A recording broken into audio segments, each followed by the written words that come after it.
In the name of the Father, and of the Son, and of the Holy Spirit. Please be seated.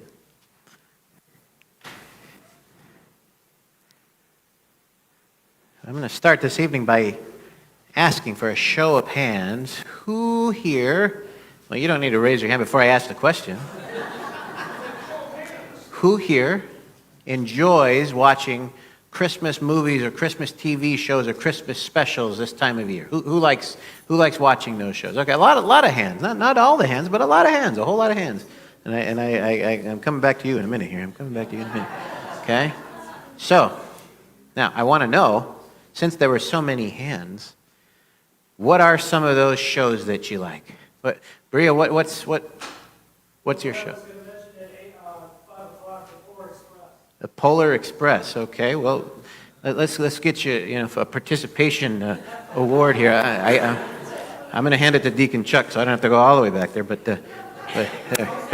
all right. So Polar Express. How about you? What show do you like to watch at Christmas?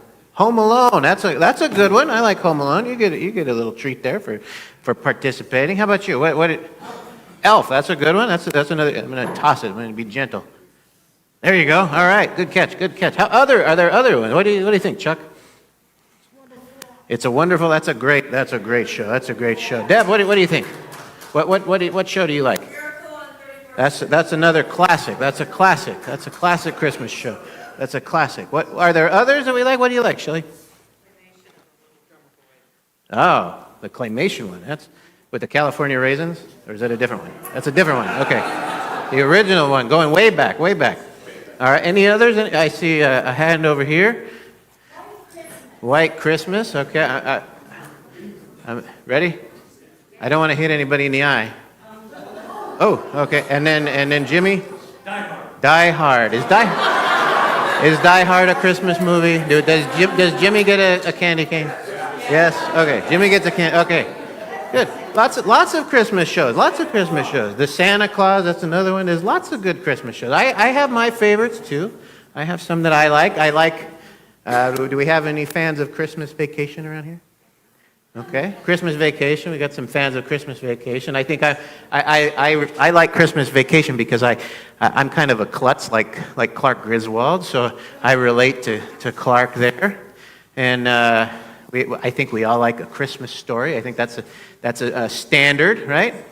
And we can watch that 24 times. It's probably going on right now. When we get home, we probably can watch that one. And I like that one because it reminds me of what it was like to be a kid waiting for Christmas. And at the earlier service, somebody said they liked A Christmas Carol, but I like A Muppet Christmas Carol.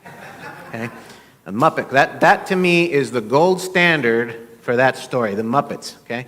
And I'll tell you one reason why, is because Michael Caine plays the best Ebenezer Scrooge I've ever seen, and he does it when he's interacting with Muppets. So that is extra talented, in my opinion.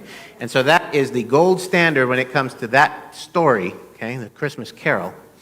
And there's another version of A Christmas Carol that I like, and it's called Scrooged, and that stars Bill Murray. Okay? And that's kind of a silly take on A Christmas Carol. So I like the humor that shows up there. And then, of course, there are the old classics. I didn't hear anybody say anything about Rudolph the Red-Nosed Reindeer. I did hear the Little Drummer Boy, but I didn't hear Rudolph or Frosty, the old classics that go way back, right? Frosty the Snowman. Charlie Brown. Well, yeah, the Peanuts Christmas special. That's a classic, isn't it? Okay. Well, there's one that really I identified with pretty strongly. And I watch it to this day. I still watch it just out of nostalgia reasons. And when I said this at the earlier service, I had a bunch of blank stares. People had no idea what I was talking about. There was one person in the room other than me who knew what I was talking about. Okay, and this one is called Christmas Eve on Sesame Street. Do I have anybody who remembers Christmas Eve on Sesame Street? I have a few hands, not that many more than were here at the earlier service. Okay, you seen Christmas Eve on Sesame Street with Big Bird and Cookie Monster, and they're trying to find out how Santa Claus comes around, right, and visits all those kids all the way around the world. That's the plot of that show, Christmas Eve on Sesame Street. Okay, and the show starts in kind of a sweet way. Okay? If you're not familiar with the show, I think if you're not familiar with Big Bird, we got some problems. Everybody know Big Bird? Okay, he's big and yellow and a bird. I think we know Big Bird, okay? So Big Bird is out ice skating with his friends, but Big Bird doesn't know how to ice skate. And so he's kind of off in the corner, kind of feeling kind of ashamed, and he doesn't know how to ice skate, and he's feeling bad. And then a little girl comes up and grabs him by the hand and gently teaches Big Bird how to ice skate. She shows him how to skate. And by the end of that segment of the show, they're doing kind of an ice dancing routine, which is, that was fast learning, I think. But the important piece there is that her tenderness was so appealing to me in the way that she interacted with Big Bird. She didn't make him feel dumb for not knowing how to do what everybody else, all of his other friends knew. She didn't make him feel dumb for not knowing. She just took him by the hand and said, here's how you do it. Okay? And I think that's something that a lot of us can relate to, is someone looking out for us and making us not feel dumb or not feel bad for not knowing something that it seems like everybody else knows. Now, I got more goodies here. Are there examples in this room that you'd be willing to share that where that kind of an experience has happened in your life, where someone has helped you in a situation where maybe you otherwise might have felt silly, and somebody came and took you by the hand and showed you how to do something, and they didn't shame you, but instead they taught you. Are there examples? What have you got? What have you got? Your mom taught you how to cartwheel. Was that helpful to you? Yeah? I think that's worthy of a candy cane. Can you get it from me? All right. How about you? What's an example? So you taught him something. All right. You ready for another one? You ready to catch? All right. Oh! Here. There you go. There. All right. Are there other examples anybody wants to share? These are high-quality candy canes here. So yes.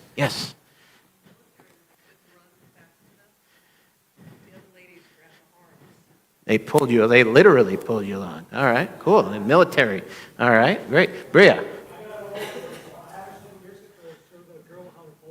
You taught somebody how to bowl. Cool. Oh, I missed. All right, well, I had something like that happen to me once.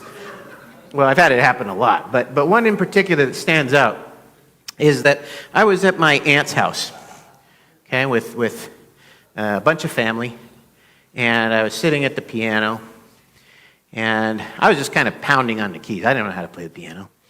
And my cousin, who had been taking piano lessons, sat down next to me, and she started playing the piano beautifully. And I felt embarrassed because she was playing beautifully, and all I was doing was maybe playing chopsticks. Maybe. That was the extent, that's the extent of my piano playing ability. Okay? And I felt kind of embarrassed and kind of ashamed that I didn't know what I was doing. But my aunt and my grandma stepped in, and they got something called a player piano roll. Okay? Anybody here know about a player piano? Okay, and they have rolls, and you put them on the player piano, and then if it's this kind, the old kind of player piano, the new ones are electronic. This one was one that you operated with your feet, and so I got to pump with my feet to push the pedals with my feet, and the roll started going, and then the piano started playing, and so I was able to play the piano even though I had no idea how to play the piano. Okay, and it didn't make me feel dumb. It made me feel glad that somebody was looking out for me, and I was able to do something that I otherwise wouldn't have been able to do. And so that's one of the reasons why this show, Christmas Eve on Sesame Street, kind of resonates with me. Okay, and this show, Christmas Eve on Sesame Street, follows Big Bird and Cookie Monster and all the Sesame Street gang as they're trying to figure out, how does Santa Claus deliver all of the presents to all of the kids in one night? And how does he fit down the chimney? And how does he do it? And they're investigating. They're spending this whole episode trying to figure out, how does he do it? And Kermit the Frog has an idea. He says, well, I think what Santa Claus does is he sneaks in with the relatives at Thanksgiving and then hangs out in the laundry room. That's how he does it. Anybody here think that's how Santa Claus does it? Is as good an explanation as I can come up with, is that Santa Claus hangs out in the laundry, okay? Well, and the answer is we don't know. We don't know how Santa Claus does that. And Big Bird tries to find out, and he decides he's going to camp out up on the roof and wait for Santa Claus and his reindeer to land on the roof and slide down the chimney. But while he's up there, he falls asleep. And Santa Claus shows up and leaves. And then when Big Bird wakes up, he's already been there. He goes downstairs, and he finds all of his friends who had been looking for him because they didn't know where he was, right? And they say, well, Big Bird, look at the tree. Santa's been here. Santa Claus has been here. And Big Bird had no idea how that had happened, okay? Now, where am I going with this? You didn't expect to hear about Big Bird in the sermon on Christmas Eve, okay? In that show, Christmas Eve on Sesame Street, there was a reference that stood out to me when I was a little kid. Because there was a character on Sesame Street, one of the human characters, who was named Mr. Hooper. Okay, now, some of you who watched Sesame Street in its early years probably know the name Mr. Hooper. And some of you who watched it as youngsters, maybe more recently, know that there is a store on Sesame Street called Hooper's Store. Okay, Mr. Hooper was the guy who ran Hooper's Store. And Mr. Hooper, the actor who played Mr. Hooper, died. Okay?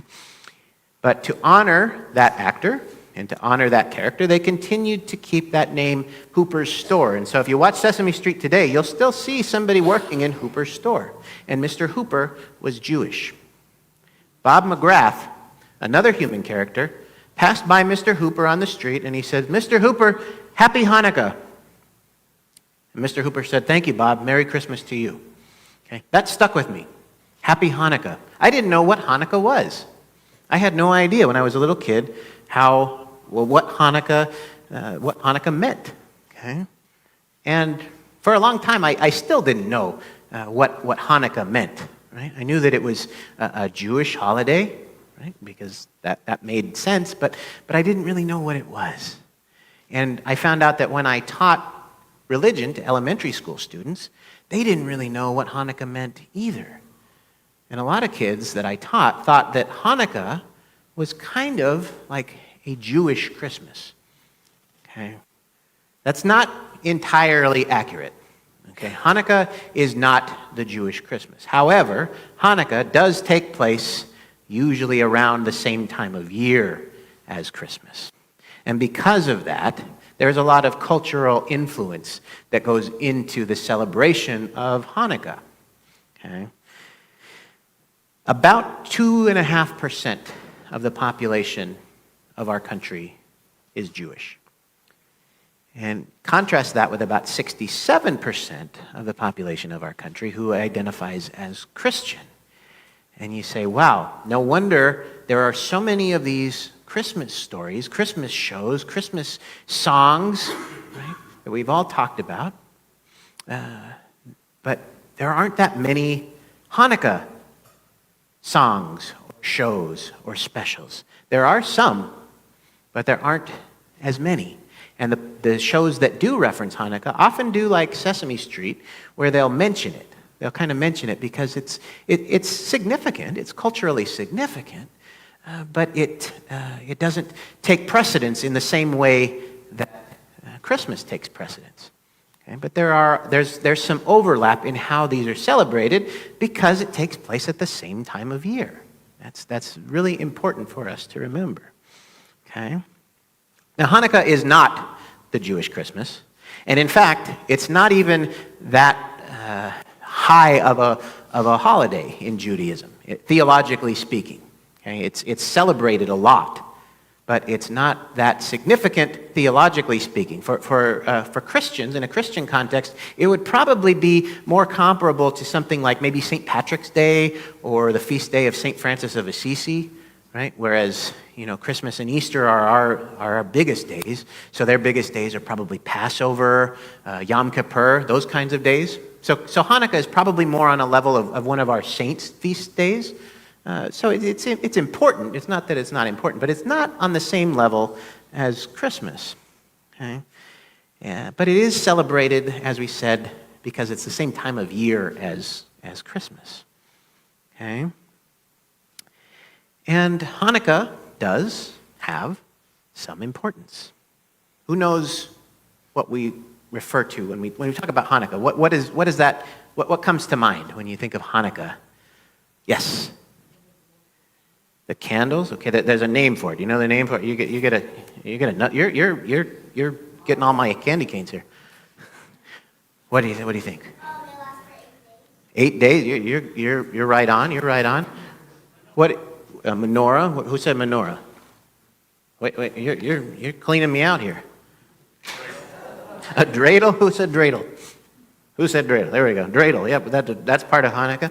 It's the festival of what? Festival of lights. Hanukkah is the festival of lights because Hanukkah celebrates the memory of a time in Jewish history where there was enough oil to light the lamps for one night, and by a miracle, through prayer, the oil lasted for 8 nights. And that's why we heard somebody say 8 lights, 8 candles.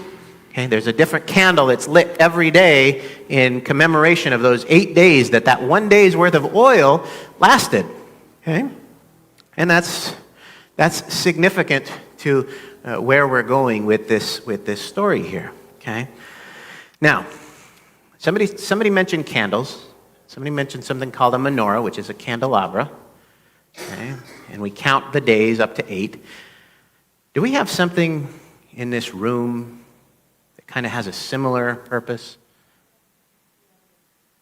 Advent wreath. I heard somebody say Advent wreath. Who said Advent wreath? You're pointing. That's. You ready? No. That one might be broken. Yes, we have an Advent wreath. Okay, that's kind of similar. Now, when we light the Advent wreath, do we start with all the candles lit and then we extinguish them as the weeks go by? Do we do that? Yes. We do? I don't do that. We could do that. That could still keep track of the days, right? Or the weeks. We could, every week, we could start with a fully lit wreath, and by the time Christmas comes around, we could have no lights at all. We could do that. It would count down the weeks, wouldn't it? Right? But that wouldn't make a whole lot of sense, would it? Okay. And the same is true for the menorah. 2,000 years ago, when Jewish people started celebrating Hanukkah, they had a conversation. How do we want to do this? And somebody suggested, why don't we start with all 8 candles lit?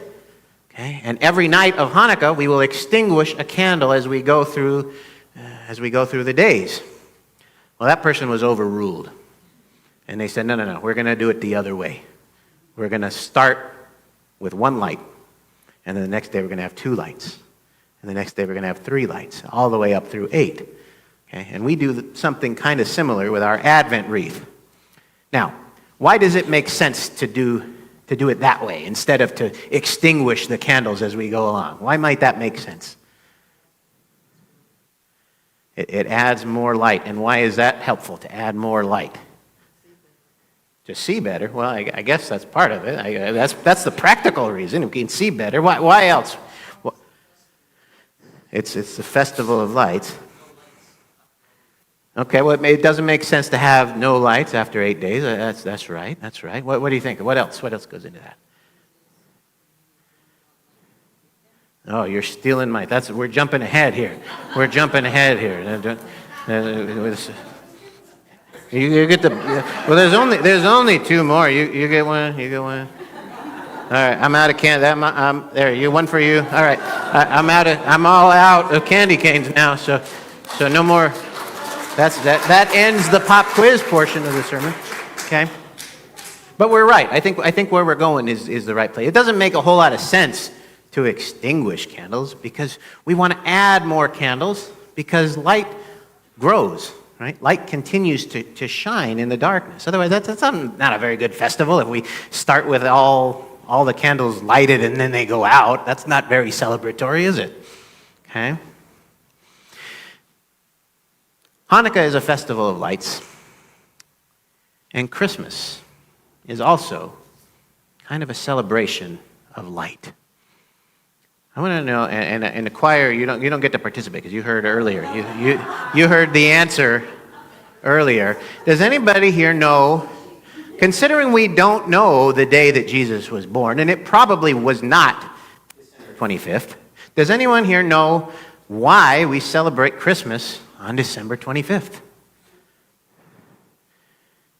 What do you think? You were here earlier too. Why might we celebrate Christmas on December 25th? After the winter, I wish I had more candy cane, because that is the correct answer. It is after the winter solstice. We can give you a round of applause. I don't have a candy cane to give, but I can give you a round of applause. It is after. Oh, you stole one. Deacon Chuck the Grinch over here. The Grinch stole a candy cane. Okay. It is after the winter solstice. A few days ago, we had a holiday or a special day called the winter solstice, which is the shortest day of the year. Now, all days are 24 hours. So I don't know if I buy this whole shortest day of the year stuff, but it certainly is the day that in the northern hemisphere there is less daylight than on any other day of the year. And that day usually falls somewhere either between the 21st, 22nd of December. Okay? And after that day, what happens? The days get longer. The light comes back.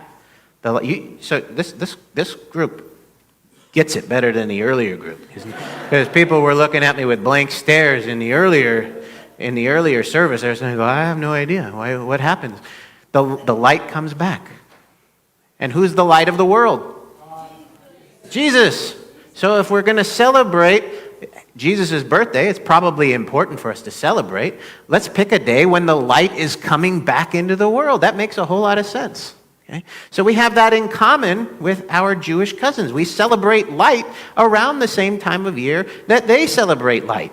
Okay? And that gives us a kind of a touch point with our Jewish cousins. And this year, something unique is happening.